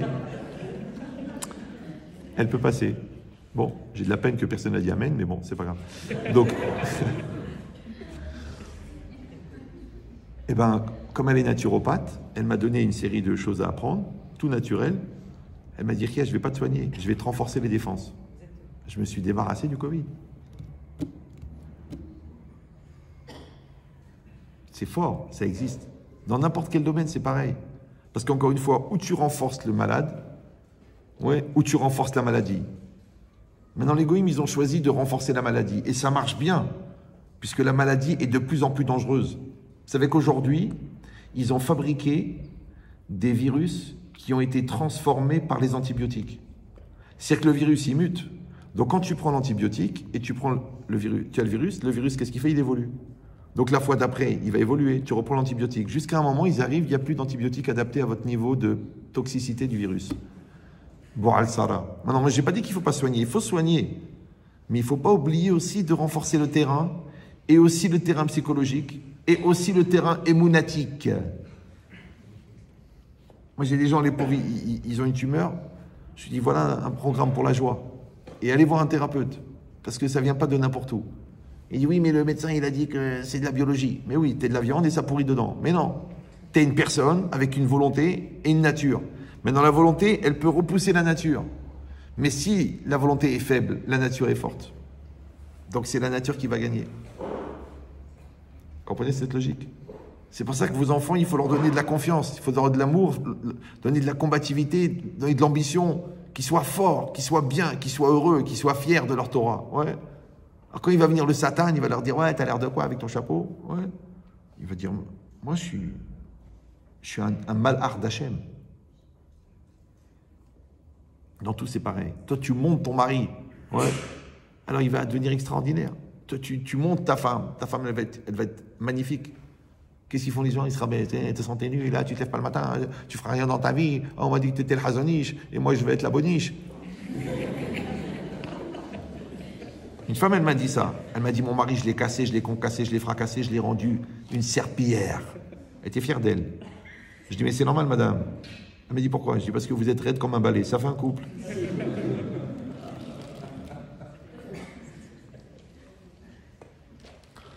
Rabotaï, les clés du bonheur et les clés du malheur, c'est les mêmes. Faut juste mettre la clé dans la serrure. Mais toi, tu jettes la clé par la fenêtre et après tu dis, Hachem Yazor. Non, mets la clé dans la serrure. Mets la clé. Entame le dialogue. Fais le travail personnel. Évolue personnellement. Améliore le travail. Mets de la parnassa dans la maison. Mets de l'ambiance. C'est toi qui décides. Tu peux le faire. Parce que Beder chez Rossel Lechet, Molichin. Mais il faut y aller, Baba. C'est logique. Il dit, de la même manière, le makom, on a dit, c'est quoi? C'est Amé Afsher Aviato Shel Davar. C'est ce qui rend possible l'existence de la chose. Ça veut dire que c'est l'espace intellectuel d'amour de la Torah, de Bakashat HaChochma, qui a rendu possible la compréhension de l'étude. Donc le makom dans ta tête pour recevoir la Torah. Le makom dans ton cœur pour recevoir l'autre. Vous me suivez ou non? Le makom dans ton cœur pour recevoir Hachem. Maintenant, si tu n'as pas, parce que l'endroit, il est pas panouille, il y a déjà le Satan dedans, donc ça ne marchera jamais. Donc les gens, par exemple, ils gardent leurs incohérences. Après, ils disent, je ne comprends pas, j'arrive à rien. Ben, c'est normal, tu es incohérent. Tu dis, alors il faut être cohérent. Ah bon, c'est quoi cohérent? Émettre. Ah bon, émettre, mais c'est dur, parce que dans émettre, il y a mettre. Oui. Tu es prêt à mourir? Tu prends un risque, tu fais la chose, tu la fais à 100%. Tu la fais pas à 100%, alors il n'y a pas d'espace. Alors ça ne marche pas. Moi, je vois les gens, ils me demandent des conseils. Moi, Bémet, je réponds. Ils me disent, oui, mais. Donc le mais, déjà, il a cassé l'impact du conseil. Donc ça ne servait à rien, on a parlé pour rien. En plus de ça, il te remet dans la position initiale où tu étais déjà. Troisièmement, il est destructeur au niveau de l'avenir, puisque tu te casses les bras et les jambes. Mais c'est pas possible, mais vous le connaissez pas, mais c'est trop difficile, mais j'ai déjà essayé, mais crève, enfin je dis réfléchis. C'est ça la vie. La vie, c'est oui, aujourd'hui, oui, demain, oui, après-demain. C'est comme ça la vie. Ça s'appelle la Osek Ba Mitzvah, Patour, Mina Avera. Et c'est quoi Osek? Si vous avez bien étudié la Gemara dans Souka là-bas, Daf Kaf et dans Rachot Daf Yud Bet, Osek Bemaase, tu fais l'acte de la mitzvah. Osek Bemachashava, c'est taroud dans la mitzvah. Donc Osek, c'est occupé. Taroud Machashava, c'est préoccupé. C'est l'occupation mentale qui vient avant l'occupation physique. Et entre les deux, Ouvler Techa Baderer, ouais, c'est la Alicha le mitzvah, qui est motivée par quoi? Par la volonté. Donc la volonté, tu as la pensée de la mitzvah, la volonté de la mitzvah et l'acte de la mitzvah. Les trois s'appellent Osek Ba Mitzvah. C'est le secret de la réussite. Il faut que tu sois Osek Ba Mitzvah. Maintenant, si toi, ta tête est dans la mitzvah, mais ton corps il n'est pas dedans, ça ne marche pas. Si ton corps et ta tête est dans la mitzvah, mais ta volonté n'y est pas, ça ne marche pas. Si ta volonté et ta conscience, elles y sont, mais ton acte n'y est pas, ça ne marche pas. Il faut les trois. Les trois s'appellent Osek. Maintenant, quand tu es Osek Ba Mitzvah, tu es chalem dans la chose. Comme tu es chalem, il n'y a pas de makam pour le Satan. Mais toi, tu dis oui, mais c'est pas évident, vous la connaissez pas, c'est difficile, j'y arriverai jamais, j'ai déjà essayé, et puis j'ai pas appris comme ça au séminaire, le Mashgiach il a dit qu'il fallait faire comme ça. Ok, tu as appris des choses. Maintenant, qu'est-ce que tu fais? Tu apprends et tu essaies d'appliquer. Tu vois qu'il faut aménager, aménage. L'intelligence, c'est la capacité d'adaptation. Si c'est pour répéter des phrases comme un Brel, ou pour répéter des gestes comme un animal, ça ne sert à rien. Il faut évoluer, il faut grandir, il faut chercher, il faut s'adapter, il faut bouger, il faut évoluer. C'est pour ça qu'on a été créé. Tu dis oui, mais ça demande des efforts. Mais Adam le Amal Yulad, Baba. C'est ça le Amal. Oui, c'est quoi le Amal? Le Amal, c'est l'effort de devenir. Regardez le Malbim là-bas sur Bechokotai Telechu. Bechokotai ou Telechu. C'est marqué là-bas, chez Tiu Amelim Batora. Le Malbim, il dit, parce que l'étude, elle te fait comprendre, mais le Amal, il fait rentrer l'étude dans ton cœur. Maintenant, les gens, ils ont une intelligence naturelle. Ben, ils comprennent et ils passent à autre chose. Et le lendemain, grâce à Dieu, ils ont oublié. Mais non. Moi, même mes enfants, les pauvres, je les saoulais quand ils étaient petits. Je dis, vous faites du Chumash, vous faites un Rashi, vous faites une Gemara, vous voyez une phrase qui vous plaît, qui vous touche, apprends-la par cœur. Apprends-la par cœur. Elle rentre dans ton cœur. Apprends un Rashi, un beau Rashi. Voilà, celui-là. Ouais, ça, chez tu Amélim Batora, il faut qu'il rentre dans ton cœur. Tu dis, non, je sais où c'est marqué. Voilà, je l'avais vu dans le Sichot Moussar. Je pense que je peux retrouver. Je pense que c'était Parashat Teruma. Non, ça doit être Rokat. Mais Baba, il n'est pas dans Rokat, le Rashi, il est dans ton cœur. T'as compris ou non? Ton fils, il n'est pas à l'école, il est dans ton cœur. Hachem, il n'est pas à la yeshiva, il est dans ton cœur. C'est ça, Shiviti Hachem Lenegdi Tamid.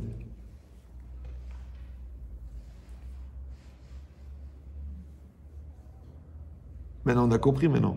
Si le Makom, c'est ce qui rend possible. Donc, comment Hachem, il est devant toi? Parce que tu l'as rentré dans ton cœur. Et ça rend possible qu'il est devant toi. Amekayem, encore une fois. Makom, c'est Amekayem. Amekayem, c'est Ameafsher Aviato Shel Davar. Donc, tout ce que tu fais dans ta vie, tout ce que tu dis dans ta vie, tout ce que tu penses dans ta vie, ça vient du Makom. C'est pour ça que le Nefesh HaChaim, il dit, c'est quoi A'anav, le modeste? Ze Amakir et Mekomo, celui qui connaît son Makom. Alors si tu traduis au niveau Pshat, ça veut dire que tu dois savoir où tu es. Tu es Chacham, ok, tu ouvres la bouche. Tu n'es pas Chacham, tu te tais. Tu connais ta place.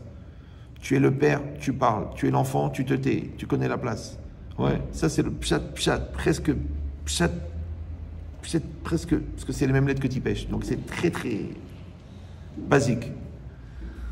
Mais il y a une autre Pshat. C'est que si Makom, encore une fois, c'est ce qui rend possible la chose. C'est-à-dire qu'à chaque fois que tu dis quelque chose, tu sais d'où ça vient, toi. Quand tu fais quelque chose, tu sais d'où ça vient à l'intérieur. Ça veut dire que tu as déjà fait un auto-analyse. Tu sais chez toi la bonne volonté, la mauvaise volonté, le satan, la bêtise, la lourdeur. Tu sais te juger, tu sais t'analyser, tu sais te maîtriser, tu sais te gérer.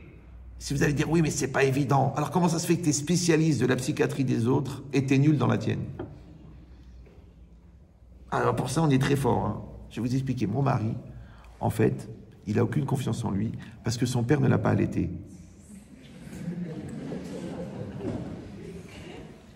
Ah, je l'avais jamais entendu celle-là.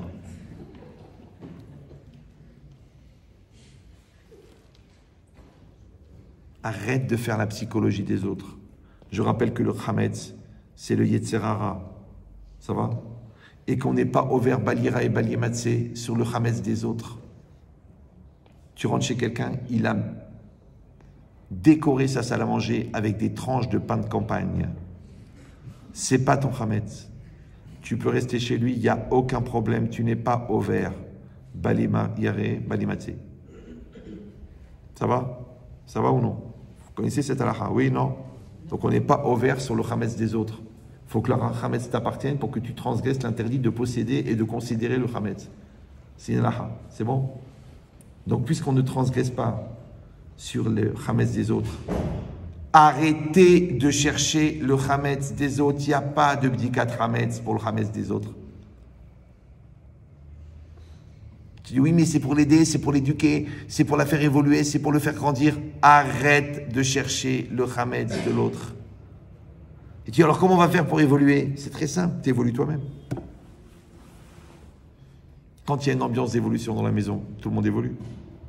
Quand il y a une ambiance de travail des midotes, tout le monde travaille des midotes. Quand il y a une ambiance de faire attention à ce qu'on dit, tout le monde fait attention à ce qu'on dit. Quand on a une ambiance qu'il n'y a jamais de gros mots, il n'y a jamais de cris. Une fois, un de mes enfants, il m'a appelé au début de son mariage, il m'a dit, papa, je ne veux même pas écouter la bêtise que tu vas me dire. Je fais, tu connais ton père et ta mère? Il dit, oui. Je fais, dis-moi, tu es parti à quel âge de la maison? À 22, 23. Dis-moi, en 23 ans, tu m'as entendu mal parler à ta mère? Il m'a dit, non. Je lui ai dit, allez, dégage. C'est tout. C'est réglé. Parce que quand tu commences à rentrer dans l'argumentaire, elle a dit, il n'a pas dit, il n'aurait pas dû, tu aurais pu dû, tu es Midgaber, tu n'écoutes pas, tu fais attention, tu fais... Rouge Ben Dan, il a vu le kéver de Yaakov par terre, il n'est pas rentré dans la discussion. Tac, il a coupé. On y va. Allez, on passe à autre chose. Mais en positif. Ça va? Et après il dit, ouais, papa, t'avais raison, finalement, c'était mon satan et tout ça. C'est comme ça la vie. Donc vous avez compris que Amakiret Mekomo, c'est que toi, dans ton auto-analyse, tu dois être capable de savoir à l'intérieur de toi, pas à l'intérieur de l'autre, à l'intérieur de toi, qu'est-ce qui fait que maintenant tu te conduis comme un gamin? Qu'est-ce qui fait maintenant que tu cherches la polémique? Qu'est-ce qui fait que maintenant tu pousses l'autre à bout, soi-disant pour discuter, pour comprendre? Mais il y a des manières, il y a des moments, il y a des façons de faire. Une fois, un gars il me téléphone. Allô, Rabbi Chetrit? Oui. Déjà c'est énervant. Tu es tranquille, tu es chez toi, le mec il arrive nerveux. Genre maintenant son problème, on va sauver le monde avec lui. Ouais. Rabbi Chetrit, écoutez, ça va pas du tout. Hein. Ma femme, à chaque fois qu'elle parle avec sa mère, après elle est remontée à bloc, et puis elle me casse, et puis ça met une ambiance pourrie. Donc il faut lui dire qu'elle doit arrêter d'avoir des relations avec sa mère, et c'est tout. Voilà, je vous la passe.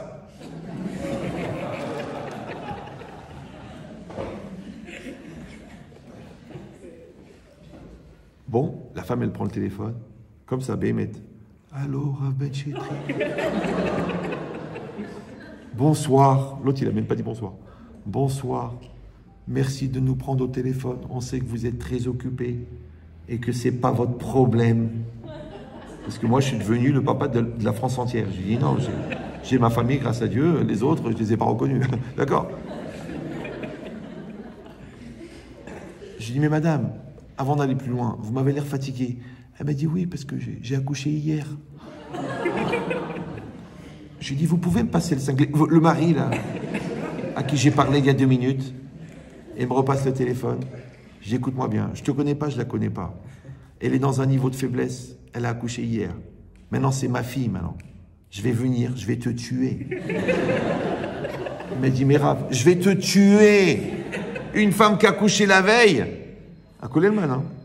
Une femme qui a accouché la veille, tu veux régler tes comptes avec les problèmes avec sa mère. Je fais, mais t'es pas en train de chercher un prétexte pour éviter de dire merci, toi?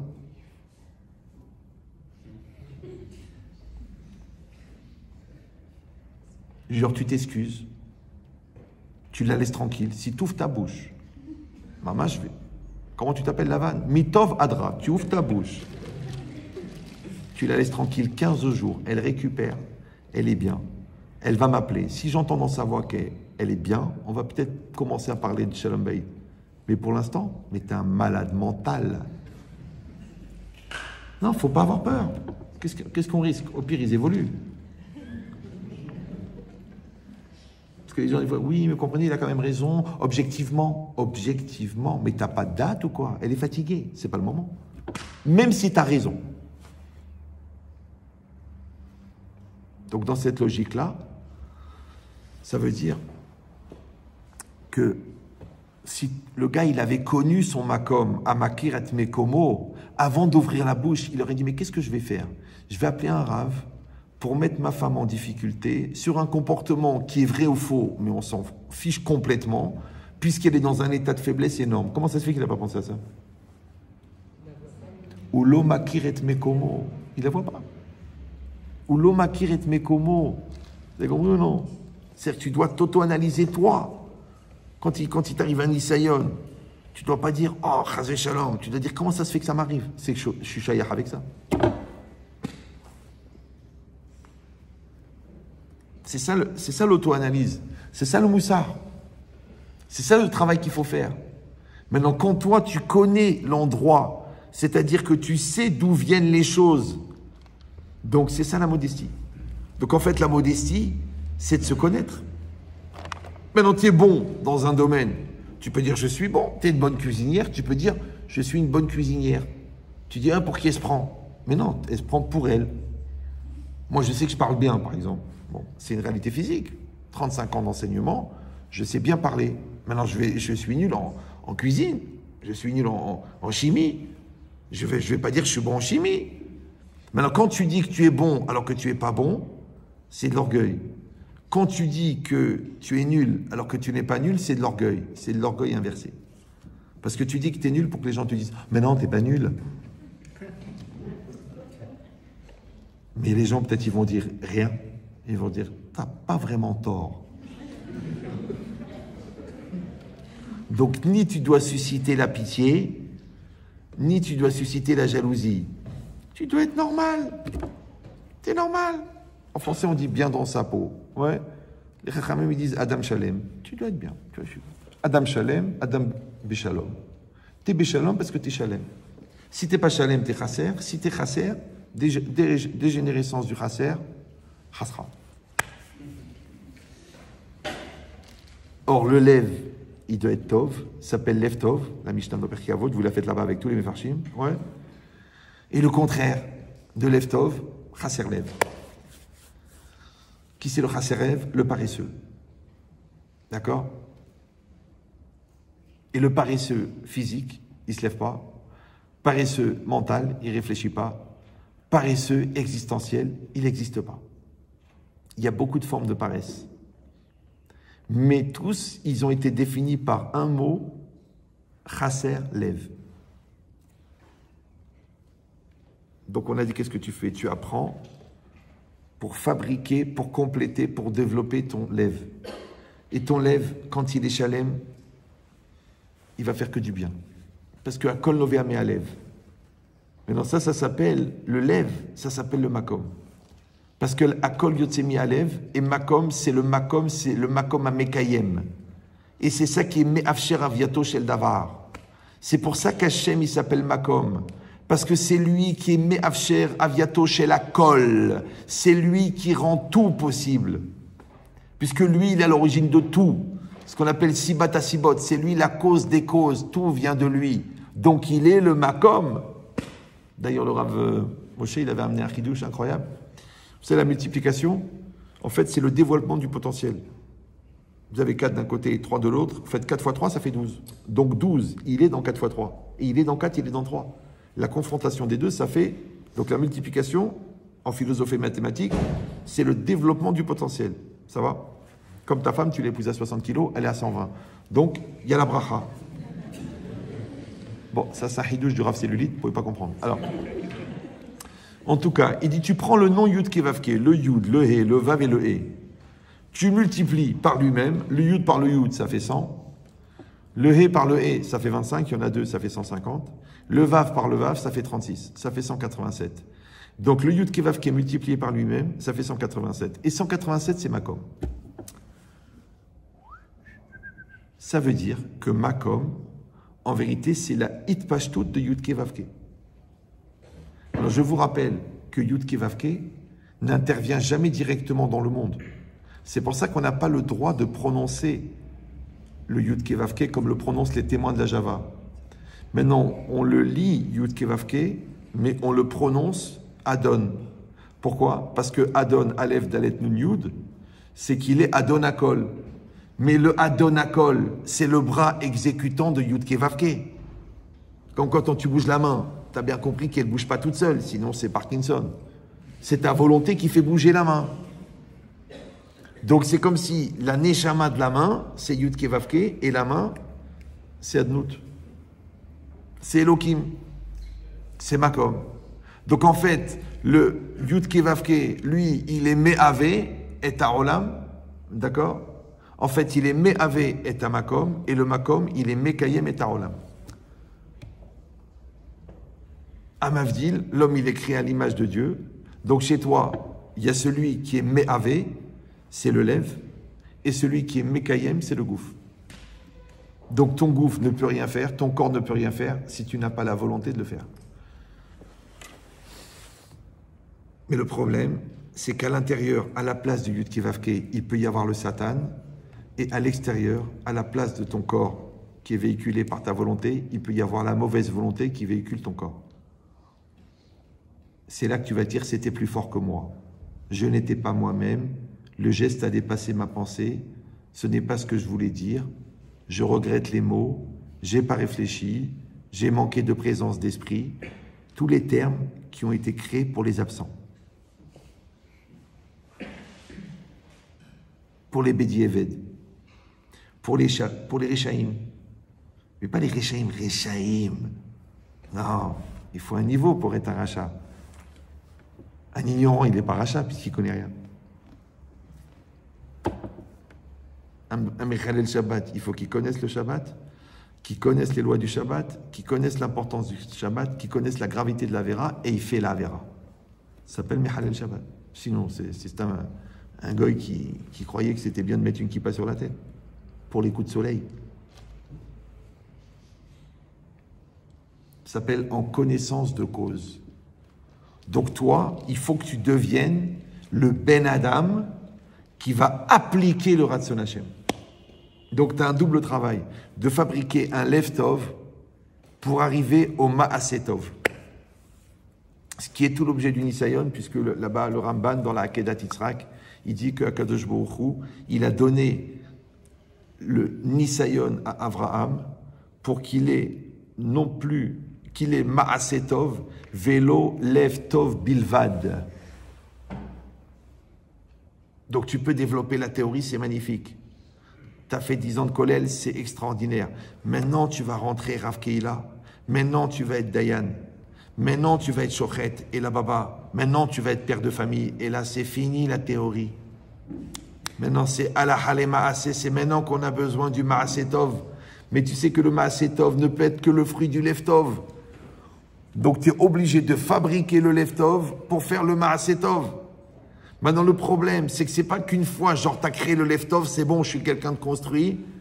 Après, je peux y aller et je vais faire le Maasetov. Mais non, tu es continuellement en train d'évoluer.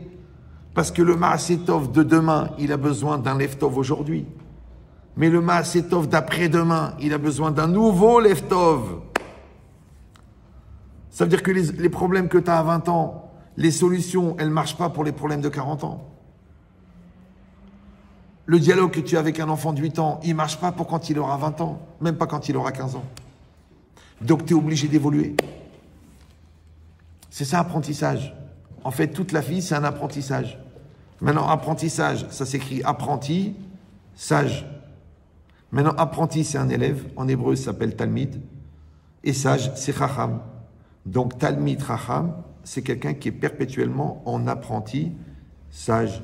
Apprenti, sage. Il apprend une Gemara qu'il connaissait déjà. Il la comprend différemment. Il améliore son acte. Cet acte-là, il augmente sa maturité. Mais il a des autres questions auxquelles il apporte des autres réponses et il s'améliore, et il s'améliore, et il s'améliore, et il s'améliore. C'est pour ça qu'il s'appelle Yaakov. Yud, Ekev. Yud, c'est la chorma. Ekev, c'est le talon. Que Yaakov, il est toujours au talon de sa chorma. Parce qu'il évolue tout le temps. Esav, ils disent les commentaires, Asouï, il est fini. Il est comme il est. Tu dis, il faut changer, il faut lui... Et je suis comme je suis. Alors, il faut pas... ne me demande pas, ne me saoule pas. Celui-là, c'est Esav. L'autre, grâce à Dieu, il évolue, il change, il travaille, il fait du moussard, il fait une thérapie, il se remet en cause, il fait de l'hypnose, il trouve des solutions. Ça, c'est Yaakov. Vous ferez remarquer que je ne vous ai pas dit juif ou goy.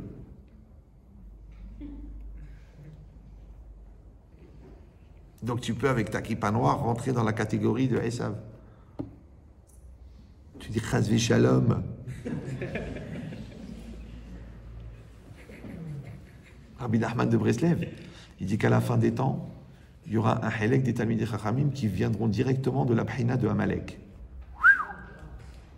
Alors lui, il paye en cash. Direct. Tu dis Chazvi Shalom, le Alenu, la Shonara. Moi, je cite personne. T'as compris ou non? Ça veut dire qu'il faut pas avoir peur du Hémet. Le Yetzirara n'est pas mort à l'entrée de Ramoth. Il peut toucher tout le monde. Tu peux dire Chazvé Shalom, Lo Alinu, Simsilenu. Ça ne change rien. Si tu n'es pas en travail, si tu n'es pas en évolution, si tu n'es pas en dynamique positive de résolution, tu vas tomber. Si vous ne travaillez pas votre couple, il va tomber. Arrêtez de dire Baruch Hashem, les Ma'al Hashem, arrête. Il faut travailler, il faut être gentil, il faut être sympathique, il faut dialoguer, il faut échanger, il faut évoluer, il faut s'aimer, il faut se faire des voyages, il faut aller vous balader à Prague. Faites-vous plaisir. Ah non, Chazvé Shalom, Bitul Torah. Ah bon, et quand tu es en dépression et que lui, Batlan, c'est pas Bitul Torah, ça? Moi, je connais des rabbanim, des Talmidei Chachamim, hein. Ils prennent leurs femmes avec eux. Ils les emmènent. Il vient à Paris pour enseigner, il emmène sa femme. Quel âge il a? 80 ans. 80 ans, il drague sa femme. L'autre 28 ans, non, Chazvé Shalom, Bitul Torah. T'es pas plutôt un peu égoïste? Oui, il y a ça aussi. C'est normal. La maison, ça s'entretient. Le corps, ça s'entretient. La santé, ça s'entretient. Le moral, ça s'entretient. Pourquoi? Parce que ton corps, c'est le makom de ce qui va être Mekayem. Ton cerveau, c'est le makom de ce qui va être Mekayem. Ton moral, c'est le makom de ce qui va être Mekayem. Donc s'il n'y a pas le moral, et fois Mekayem, ça ne marchera jamais.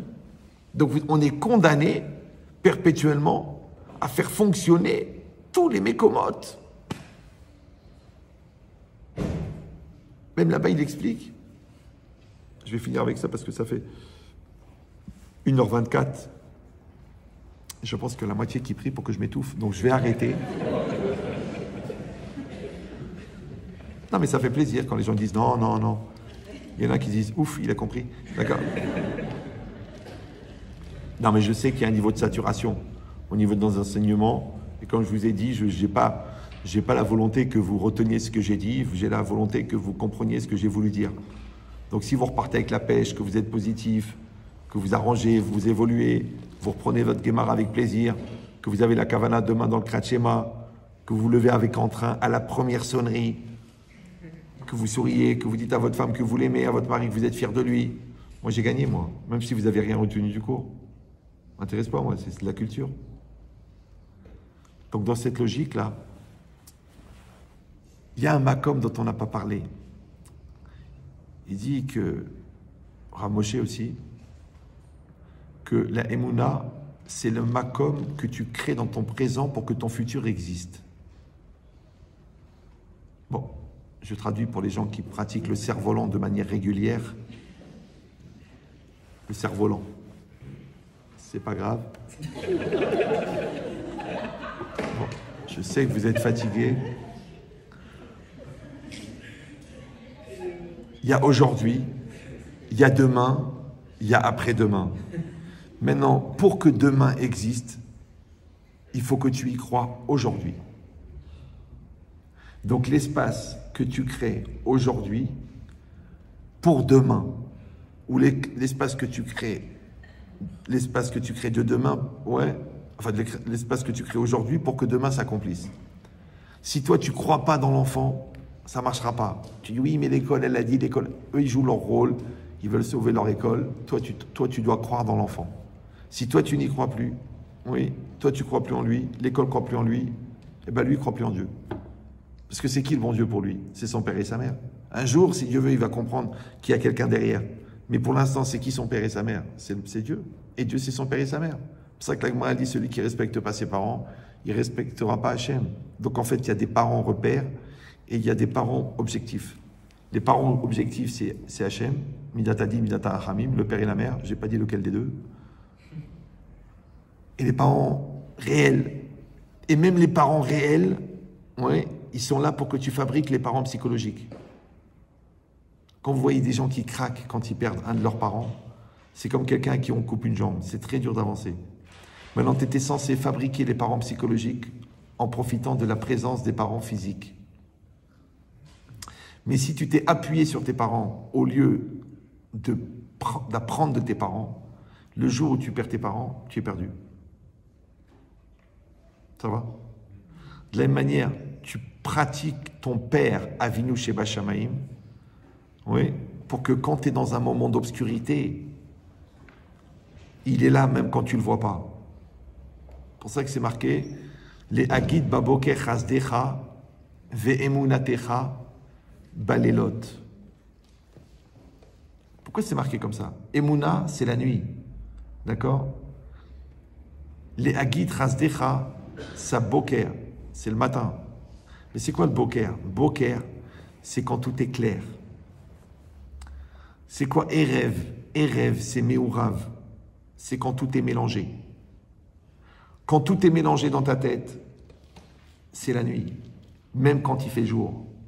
Quand tout est clair dans ta tête, c'est le jour, même quand il fait nuit. Maintenant, quand tout est clair dans ta vie, il faut dire merci. Les Agid Baboker Chazdecha. Dis merci.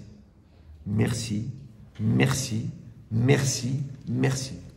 Tu dis, attendez, c'est bon, ça va. C'est quand même moi. C'est moi qui étudie, c'est moi qui comprends, c'est moi qui travaille, c'est moi qui paye le loyer. Tu payes le loyer facilement. Dis merci à Dieu. Mais attendez, c'est moi qui bosse, c'est moi qui me lève, c'est moi qui lève les cartons, c'est moi qui travaille les clients. Dis merci à Dieu. Pourquoi?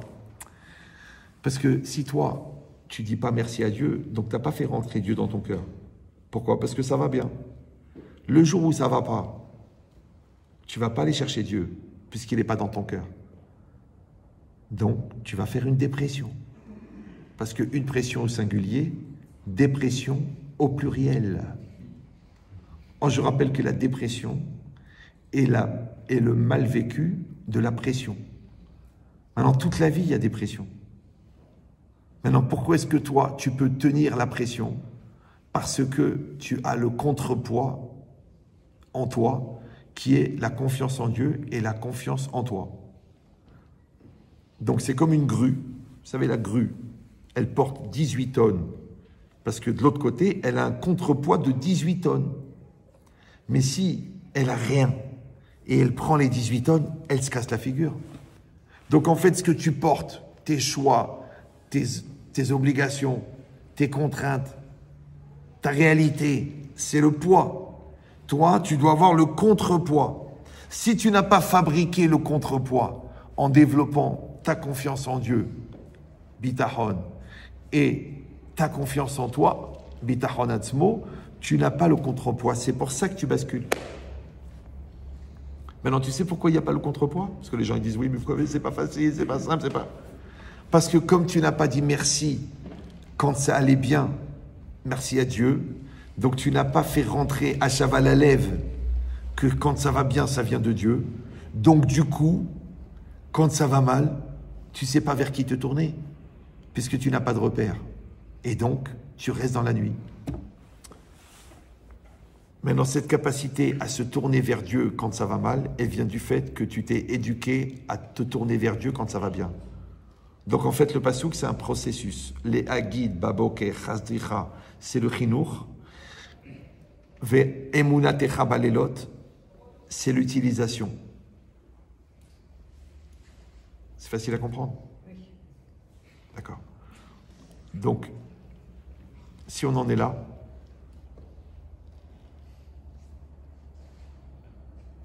vous avez encore 4 minutes ou j'ai de la peine de vous quitter, la vérité. Ah, j'ai pas tellement de cours avec les froums. Ça me change. Et je pense pas qu'ils en aient vraiment moins besoin. Moi, mon Rav, il m'avait dit arrête de perdre ton temps. Avec les non-religieux, il y a beaucoup plus de boulot chez les froums. Mais moi, j'ai toujours pensé que les grands, ils se débrouilleront et qu'il faut s'occuper des petits. C'est faux. Tout le monde a besoin. La preuve, moi le premier. Donc je vous donne encore un petit ridouche pour la fin, le dessert. Maintenant, vous avez mangé déjà les 14 salades, les 2 viandes, les 2 poissons, la salade verte. Et moi, je vous amène les chocolats à miel. Vous dites, mais je vais m'étouffer. C'est pas grave. L'estomac est extensible. Il y a une Mishnah extraordinaire. C'est marqué Keshem shemevarechim ala tova, kar mevarechim ala ra'a. C'est la religion juive, elle est un peu bizarre. Quand il t'arrive du bien, tu dois dire Baruch Hashem. Quand il t'arrive du mal, tu dois dire Baruch Hashem. Quand tu perds ton père, tu dois dire Baruch Dayan Haemet. Mais quand tu touches un héritage de ton père, tu dois dire Shehianu vekiemanu vegianu la zemanazé. Donc tu as un peu envie de vomir, tu as un peu la nausée. Toujours je donne cet exemple. Il y a 13 ans, j'ai perdu mon père. Mais la même semaine, mon petit-fils, il est né le premier. Et à l'enterrement de mon père, il y avait l'enterrement de mon petit-fils. Je ne sais pas si vous comprenez. C'est-à-dire que moi, j'ai été à Ashdod en train d'enterrer mon père, Zichron Libracha, et ma femme, elle était avec ma fille en train de faire la Brit Mila épinée. Donc j'étais un peu partagé. La Brit. Vous comprenez ce que je veux dire ou non? Mais d'un autre côté, ça m'a donné un grand enseignement. Comme il disait mon père, Zichron Libracha, la vie et la mort, c'est la même chose. Et moi, comme je croyais que j'étais intelligent, et que lui, il était couturier, je croyais que je comprenais. J'ai pas compris. Après, j'ai compris. En vérité, la vie et la mort, c'est la même chose. C'est-à-dire que le Tov et le Ra, qui vient de Dieu, c'est la même chose. C'est que du Tov. Le problème, c'est que nous, on reste dans l'extérieur. Donc on dit le Tov, Tov, et le Ra, Ra. C'est ça l'erreur qu'il a fait Yaakov. Quand Yaakov, il a vu la tunique ensanglantée de son fils, il s'est désespéré. Mais il n'a pas vu le corps. C'est ça qu'il dit le Midrash, mais je ne comprends pas. Moi, Hachem, il dit, moi, je suis en train de le rendre son fils roi, et lui, il dit Nistera, Darkim et Hachem. Mais tu dis, mais il y avait la tunique en sang, et alors? T'as compris ou non? Donc, c'est le grand piège, c'est d'être paralysé par le mal, par le malheur, par la souffrance, par la difficulté, par le crédit qui ne rentre pas, par l'école qui te casse ton fils. C'est ça le piège. Mais qu'est-ce qu'elle dit? Keshem shemevarechim pour le Tov, mevarechim pour le Ra. Maintenant, c'est quoi la bracha? C'est quoi d'être mevarech? Tu crois que c'est de dire Baruch Ata Hashem? D'être mevarech, il dit le Nefesh HaChaim, c'est de déclencher le koach qu'il y a dans quelque chose. Tu es mevarech l'enfant pour qu'il devienne le meilleur de lui-même. Tu es mevarech la chala parce qu'avec 1 kilo de farine, tu as fait 10 halot. Tu es mevarech ton business pour qu'il se développe. Tu es mevarech ta Torah. Torah mitbarechet, Ça veut dire que tu as des chidushim qui viennent, qui est Mariana Mitgaber, et que tu es zocher ce que tu apprends. Ça s'appelle une Torah qui est bénie. Ou le contraire, t'apprends, t'arrives au Mifran, tu connais rien. Tu dis mince, comment ça se fait, comment c'est possible, j'en peux plus, je prends des cachets, je prends du phosphore, je mange du poisson. Mais en fait, tu t'en fiches. Oui, mais je suis payé. Mais au fond, tu t'en fiches. Quand tu t'en fiches, tu ne retiens pas. Quand tu retiens, c'est parce que ça t'intéresse. Quand ça t'intéresse, c'est que c'est mévorach. Tu dis oui, mais j'ai pas de mémoire. T'as pas de mémoire, toi? Tu nous racontes en détail tous les numéros de téléphone de tous tes copains, mais t'as pas de mémoire. La mémoire, elle est là où tu mets ton intérêt. Facile. Le Rav de Brisk qui disait, il faut que la Torah, ça devienne ton business. Ils lui ont dit, mais pourquoi vous dites ça?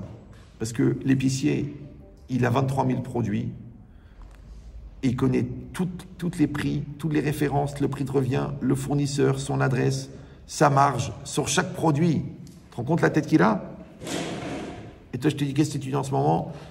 Non, le Sanhedrin, oh là là. Attends, le DAF. Je crois que c'était une Kaïla finalement, c'était pas une DAF. Ça s'appelle la Irpatiout. Ça t'intéresse ou ça t'intéresse pas? C'est pas grave. Il en faut des gens pour la photo du Kollel, ouais. Mais c'est dommage. Tu aurais pu faire un bon épicier, d'accord? Donc, l'idée c'est ça. Irpat lecha ou lo irpat lecha. Donc, si la bracha, c'est que toi, tu engages le Ratzon Hashem, parce que t'es Noaroz l'Elokim, sur le projet, il est mitbarer. D'accord? Maintenant, nous, on a la émouna que Kol David Rahamana l'Etav, tout ce que fait Dieu, c'est pour le bien. Donc, dans le bien, c'est pour le bien, et le mal, c'est pour le bien. Donc, ce qui apparaît comme du mal, en vérité, c'est pour le bien. Ce qui apparaît comme du bien, c'est pour le bien. Maintenant, le problème, c'est qu'il y a du bien dans le bien, et il y a du bien dans le mal. Maintenant, quand tu es mévarer que le bien qu'il y a dans le bien s'accomplisse. Quand tu es mévarer le rat, puisque tu l'as émouna que c'est pour le bien, donc tu es mévarer le bien qu'il y a dans le mal pour qu'il s'accomplisse. Mais si toi, tu n'as pas la émouna, donc tu ne vois pas le bien qu'il y a dans le mal, qu'est-ce que tu vois? Le mal. Et comme tu vois le mal et que ça te stresse, donc tu es mévarer le mal. Et le mal que tu es mévarer, il se développe puisque tu l'as béni. Après, si tu dis oui, ça a entraîné ça, on s'en sort plus, ça tombe de partout, tout est cassé. Mais papa, tu es mévarer auto. Tu es mévarer le mal.